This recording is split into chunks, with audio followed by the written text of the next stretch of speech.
Hello and welcome to a Talmud Israeli production. Today we'll review the highlights of this week's course of Daf Yomi study, Masechet Sukkah, pages 46 through 52, Mem Vav through Nun Bet. 46. Etrog bashvi'i asur bashmini mutar. That it is forbidden to make mundane usage of one's etrog that you had as part of your dalaminim, your four species with which you fulfilled the mitzvah. You cannot make mundane usage of it on the seventh day of the holiday, even after you've done the mitzvah. However, on the eighth day, Shmini Atzeret, you are allowed to have mundane usage of the etrog. You could eat it if you wanted to. Why should it be the case that on the seventh day, the etrog is off limits? It is muktzah, because from the beginning of the holiday, it was muktzah lemitzvah. It was set aside for mitzvah usage for the full 7 days.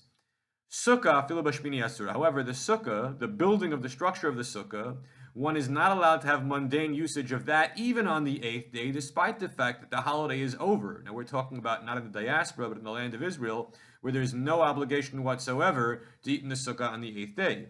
The Gemara asks an obvious question, Ma'ishna sukkah, ma'ishna etrog. Why should there be a difference between a sukkah on the one hand, where you're forbidden to have mundane usage on the eighth day of the wood of the walls of the sukkah, whereas the etrog, you could eat it on the eighth day?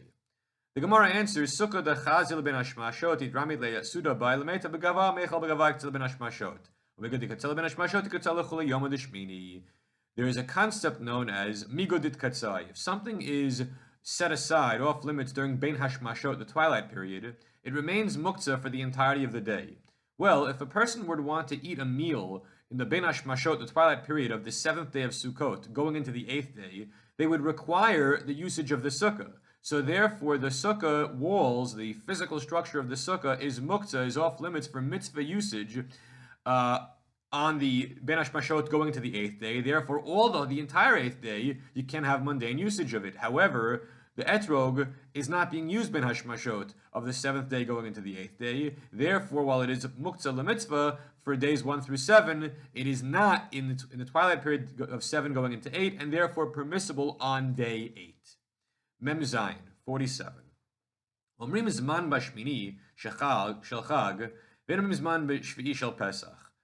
A person should say the Shehecheyanu blessing on Shmini Atzeret. However, they do not say the Shehecheyanu blessing on the 7th day of Pesach.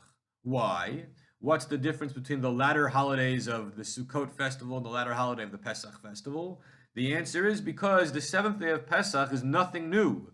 There is no new aspect to the holiday. It's simply the 7th day following the previous 6 days of Passover. However, Shmini Atzeret is not really the 8th day of Sukkot. It is in some respects a holiday of its own right. Regel bifnei atzmo. Insofar as you don't sit in the sukkah, we don't take the lulav, and there's no water libation. So because it is not really Sukkot, it deserves its own Shehecheyanu. Memchet, 48. Tanu Rabbanan, there was an incident involving a certain Sadducee, Shenisech al Gabe Raglav, who was performing the water libation ceremony in the temple, but because he was a Sadducee and he rejected the concept of the water libation, he poured it not on the nostrils of the altar where the water was supposed to go, but rather on his legs, on his feet.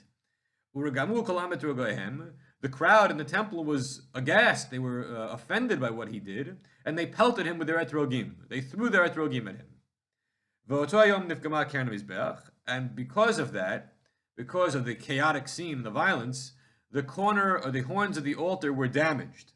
They brought some salt to cover up the hole in the altar.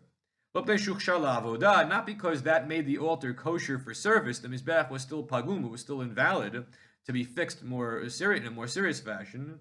Ella, but rather the reason to cover it with salt was just so that it should not be visibly damaged. It would be unseemly to have the altar in public view in a damaged state. So yes, it required further repair, but at least temporarily nobody should see it's damaged.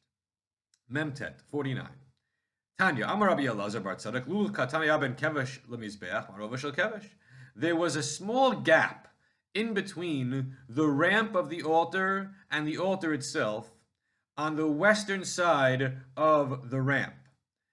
Ve'achat l'shivim shana, and once every 70 years, Pirchei Kohana Yordim l'sham, the young Kohanim would climb down into that little crevice, into that hole, U'malakti mishem yain karush, and they would extract from there congealed wine. the results of many, many years of wine libations that had trickled down into that little hole. Shedomer ligulei dvela, and the wine was so congealed it was like a cake of pressed figs. And they would burn this congealed wine in a state of sanctity. So it had to be destroyed because it was an old sacrifice. But once every 70 years, they would make sure to extract it and take care of business. Nun, page 50. Tanu Rabbanan, we learned in a Braita. Chalil dochet Shabbat. Rabbi Yossi Bar Yehuda. Rabbi Yossi Bar Yehuda says the playing of the flute in the Beit Hamikdash overrides the Sabbath. Whereas the sages say even Yom Tov it doesn't override, let alone Shabbat. Why this machloket? Well, Rav Yosef held that the primary method of song, Ikar Shira, is bekli, with an implement, with a musical instrument. Whereas the sages said, Ikar Shira bapeh, the primary method of song was by the mouth. Well, if the primary method of song is by utensil, by implement, by a musical instrument, then even on Shabbat you should have to do it in the Beit HaMikdash. Whereas if you say primarily it's about the verbal song that the Leviim sing, then the flute, the musical accompaniment, is just an extra piece of the puzzle. It's not an avodah and should not override Shabbat. The Gemara then concludes that everyone agrees that the flute played for Simchat Beit HaShoeva is not an avodah, it's not an integral part of the temple service, it's just because of simcha, for rejoicing, and should not override the Shabbat. 51, Nun Aleph. If you didn't see the temple service for the water libation, the Simchat Beit HaShoeva, you never saw a great celebration in your whole life. It was the greatest party of the whole year, the most exciting and fun party of the whole year. No, and if you didn't see the temple in its grandeur, you never saw a great building in your lifetime. And if you didn't see Yerushalayim in all of its glory, you never saw a glorious city in your lifetime. So we're aggrandizing the greatness of the water libation ceremony and the party, the city of Jerusalem, and the structure of the Holy Temple. Nun Bet, 52. What happens if you were accosted by the Yetzer Hara? The evil inclination gets a hold of you. What should you do to escape the clutches of that inclination telling you to sin? Mashcheu lebeit midrash. Drag the inclination to the house of study and study Torah. And what will happen if you study Torah while grappling with the Yetzer Hara? Im even hu nimoch, im barzel mitpotzetz. If it's a stone, it will melt. And if it's iron, it will burst. It will become sparks. Basically, whatever the metaphor is for the Yetzer Hara, it will be destroyed, negated by one's Torah study in the Beit HaMidrash. Everyone have a great week.